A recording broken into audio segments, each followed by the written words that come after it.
তুমি কি জানো ওসমান হাদির ব্যাকগ্রাউন্ড কি?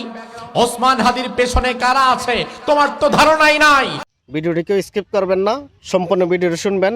ওসমান হাদির ব্যাকগ্রাউন্ডও শুনে যাবেন, হুজুর কিভাবে ব্যাকগ্রাউন্ডটা প্রকাশ করে একটু শুনেন। ওসমান হাদি কে ছিলেন, উনি কেমন মায়ের কেমন সন্তান, সম্পূর্ণ ভিডিওটি শুনে যাবেন। তুমি মনে করেছো তোমার মতোই একজন লাফাঙ্গা যুবক ছিল ওসমান হাদি? না, ওসমান হাদির বাবা একজন আলেম, মসজিদের ইমাম, মাদ্রাসার শিক্ষক। ওসমান হাদির ভাইরা আলেম, এক একজন কামিল মাদ্রাসার মুহাদ্দিস, কামিল মাদ্রাসার প্রিন্সিপাল। ওসমান হাদি নিজেও ঝালকাঠি এনএস কামিল মাদ্রাসা থেকে আলিম পর্যন্ত পড়াশোনা করেছে, তার পুরো ব্যাকগ্রাউন্ডটাই মাদ্রাসার। অবশেষে তার বাবা তাকে বলল যে আমার এতগুলো সন্তানের মধ্যে একজন ইউনিভার্সিটিতে পড়ুক, ঢাকা ভার্সিটিতে যাক, এটা আমি চাই, সমস্যা নাই। তুমি যেহেতু আমার ছোট সন্তান, তুমি যেতে পারো ঢাকায়, তুমি সেখানে পড়াশোনা করতে পারো, তবে তোমার প্রতি আমার আদেশ হচ্ছে জমিনে যতদিন বেঁচে থাকবা অন্যায়ের সাথে আপোষ করবা না, ইনসাফের পক্ষে থাকবা, হকের পক্ষে থাকবা। এই মর্মে যদি ওয়াদাবদ্ধ হতে পারো তাহলেই তুমি যেতে পারবা। মৃত্যু পর্যন্ত ওসমান হাদি তার বাবার দেওয়া কথা ঠিক রেখেছেন। মৃত্যু পর্যন্ত জালিমের সাথে আপোষ করে নাই, বাতিলের সামনে মাথা নত করে নাই। অথচ ওসমান হাদি প্রত্যেকটা পরীক্ষায় ফার্স্ট ক্লাস ফার্স্ট। ইউনিভার্সিটিতে তার রেজাল্ট অসাধারণ, ইউনিভার্সিটির প্রফেসর হওয়ার যোগ্যতা রাখে। আগামীতে তার জন্য ব্রাইট ফিউচার ছিল, গাড়ি বাড়ি ব্যাংক ব্যালেন্স সব তার জন্য তৈরি ছিল।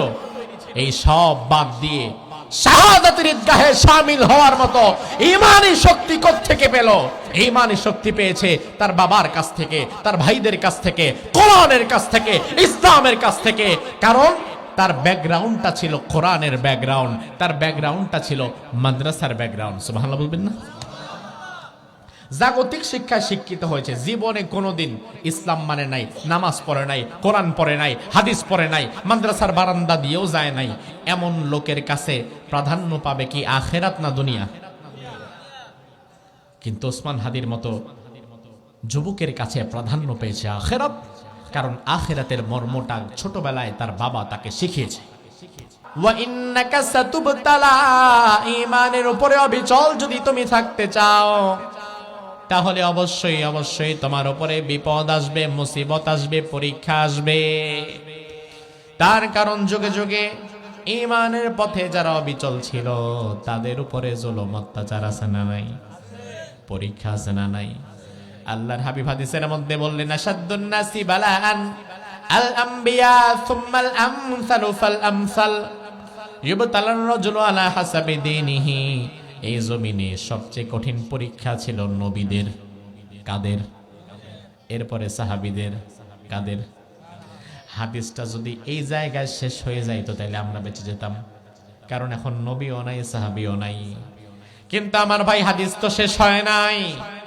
আল্লাহর হাবিব বললেন, সুম্মাল আমসালু ফাল আমসাল ইউবতালার রাজুলু আলা হাসাবি দীনিহি। এই পরীক্ষার ধারা চলতেই থাকবে, চলতেই থাকবে।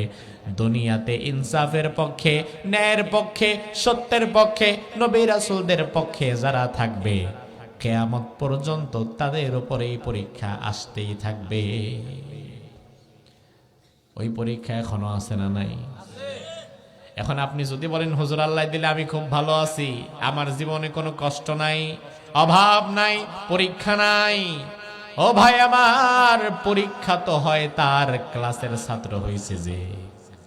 এখন তুমি যদি তোমার জীবনে আল্লাহর দেওয়া কোনো পরীক্ষা না পাও তাইলে বোঝা লাগবে ইমানের ক্লাসের ছাত্রই তুমি এখনো হতে পারো নাই। ইমানের ক্লাসের ছাত্রই তুমি এখন হতে পারো নাই মিয়া। পরীক্ষা হওয়ার জন্য তো ছাত্র হওয়া লাগবে। ইমানের পথে অবিচল থাকার জন্য কঠিন থেকে কঠিন পরীক্ষা আসতে পারে, আসতে পারে না?